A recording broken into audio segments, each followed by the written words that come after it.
right, hi everyone. In this video, we are going to go over factoring expressions. So if you all remember that factoring is like doing the opposite of distributing. So in this first example, we have 18a minus 12. So we have to factor out using the greatest common factor. So the first thing we can do if we're factoring out using the greatest common factor is to list the factors of each term. So the factors of 18a are 1 and 18, 2 and 9, and 3 and 6. And then you can't forget that a is also a factor of 18a because it's being 18 times a. The next term is 12, so the factors of 12 are 1 and 12, 2 and 6, and 3 and 4. All right, so now we just have to find the greatest one between the two. So when I'm looking at this, I see that 6 is the greatest common factor. So that's what we're going to pull out here. So we're turning this into 6 times something, and it's going to equal 18a minus 12. Now, if you remember that factoring is the opposite of distributing, and when we're distributing, we basically take the outside number and we multiply it by each term. So if we're factoring, we can take each number and divide it, or we can take our greatest common factor and divide.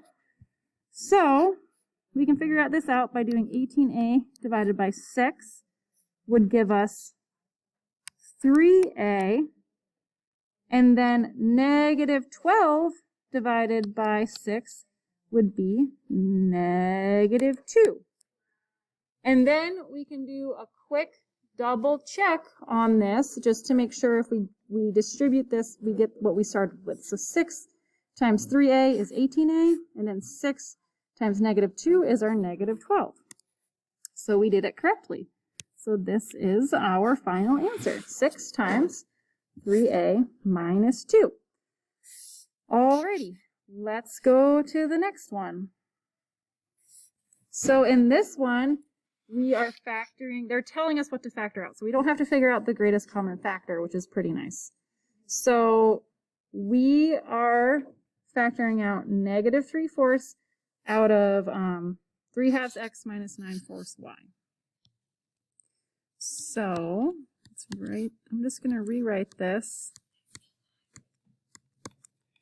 So basically we want to change, we're factoring out negative 3/4. So we're basically saying that negative 3/4 times something is going to equal this whole thing right here. All right, so sometimes it's not super obvious just looking at it what it's supposed to be. So I'm going to do this one by dividing each term by negative 3/4. So if I take 3/2 x and I divide it by negative 3/4, well, I can just turn this one into 3/2 x, and then dividing by a fraction is the same as multiplying by a reciprocal. So this is the same as multiplying by negative 4/3. And now I can just multiply this across, so I end up with, when I multiply the numerators, it's 3x times negative 4. Then I multiply the denominators, it's 2 times 3. Oh, and actually I'm seeing something here. If I want to, I can cross off these 3's, because 3 divided by 3 is 1, to make this a little bit simpler. So I'm going to do that. And then I can also divide this 2 by 2 to get to 1, and I can divide this 4 by 2 to get to negative 2. So this turns into x times negative 2 is negative 2x over 1, or we can just think about that as negative 2x. Now, if you didn't cross simplify like I did, you should get the same answer after you simplify. All right, so that's the first term. Now the second term we're also going to divide by negative 3/4. So negative 9/4 y divided by negative 3/4. So I'll do that one up here. When we divide by a fraction, it's the same as multiplying by a reciprocal. So I'm just going to flip this 3/4 around to 4/3. And then, I'm also going to do some cross simplifying here. So 4 divided by 4 is 1, so I can get rid of those, or turn them into 1. And then I can divide 9 by 3 to make it 3, and divide this 3 by 3 to make it 1. So now I basically have negative 3y times negative 1. Negative times a negative is a positive 3, and then it's over 1, so I'll just write 3y.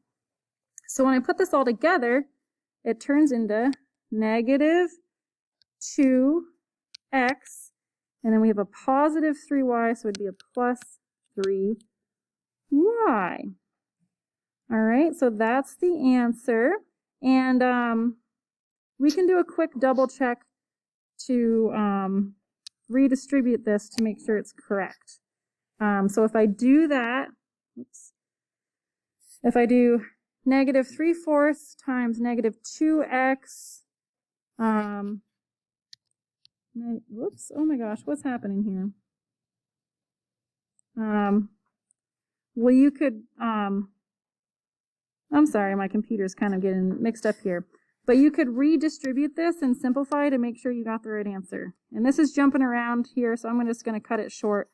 But we got the right answer. If you have any questions, don't hesitate to shoot me an email or come to my office hours. Thank you so much.